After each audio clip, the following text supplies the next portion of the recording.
So I'm not sure if you heard this one, but it's just been announced by Keir Starmer and Emmanuel Macron that Britain and France are prepared to put boots on the ground in Ukraine to ensure a ceasefire, with the United States providing what they're calling a backstop if Russia attacks those forces. Now, what I want you to really understand what that means, because the language is deliberately soft, it's deliberately vague, and it's deliberately misleading. This is not peacekeeping under full US air dominance. This is not a protected no-fly zone. It's not a hardened missile defence umbrella. What this actually means is European troops physically embedded on Ukrainian soil alongside Ukrainian forces, and they're going to be training them, helping to rebuild them, monitoring the ceasefire lines, and it's all going to be under the direct surveillance of Russia, and it's all going to be resting on one very fragile assumption: goodwill. And goodwill is not military strategy. Yes, the US intelligence assets would be present, their surveillance, signals, intelligence, monitoring, eyes in the sky. But intelligence is not the same as protection. Intelligence doesn't stop a missile. Intelligence doesn't intercept artillery. And it certainly doesn't prevent a local ceasefire being breached at 3 a.m. when a Russian commander decides to test the line. If that happens, those British and French troops, they're not observers, they're not participants, they're targets. So let's talk about the question that nobody in Westminster wants to say out loud. What happens if that force is attacked? Because Britain's not sending a division, we're not sending a corps, we're not sending an army, we're barely capable right now of sending a single brigade, maybe 3,000 to 5,000 troops, while still, maintaining all the rest of our commitments. That's the reality after 25 years of underfunding, hollowing out and capability cuts, all of this political neglect. If you go back, David Cameron announced that by 2025, the UK would be able to deploy an expeditionary division of up to 50,000 men. That plan's dead. What we have instead is a force that's very willing, very capable, very professional and very courageous, but stretched to the bone. And we've seen this movie before, haven't we? Iraq, Afghanistan, brave men and women holding back the line while politicians back home talk about strategy and timelines and exit plans.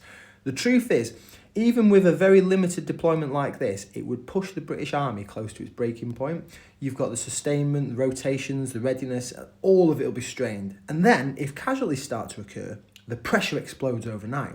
And here's the part that they're really afraid of. The British public, especially the young, are not buying this anymore. Recent polling shows that large numbers of young people in the UK say they would not fight for this country, and certainly not for Starmer if they were called upon. Not because they're cowards, but because they do not recognise the country that they're being asked to die for. They'd look at this war and they wouldn't see national defence. They'd see a globalist chessboard. They don't see Britain being protected. They see Britain being used by Starmer. And they ask a very simple question. Why are we sending British troops to the fields of Ukraine when our own borders are wide open? Why are we told that there's no money, no manpower, no capacity, except when it comes to foreign deployments? Why are people up to 40,000 people on the British terror watch list walking our streets while politicians are talking about deterrence abroad? Why is the British Army being used to project moral authority overseas instead of securing our homeland? And all of these questions terrify the establishment because they don't have any answers.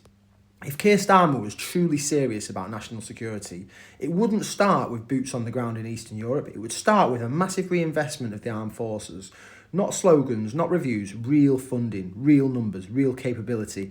It would start by securing Britain's borders, restoring enforcement, restoring confidence, restoring the basic idea that the nation has a right to decide who enters it. It would start with dealing decisively with the up to 40,000 people on the terror watch list and all of the thousands of individuals already known to pose a risk, those that we know about, instead of pretending that it can just dissipate into society and it'll be all okay. You don't send soldiers into harm's way while the home front is undefended. That's not leadership, that is negligence. So I'll leave this with you. If that brigade is attacked, if British blood is spilled, who will be asked to fight next? Who will be told it's their duty? And what exactly will they be fighting for? Nation sleepers, it's time to stand up. They're taking the piss.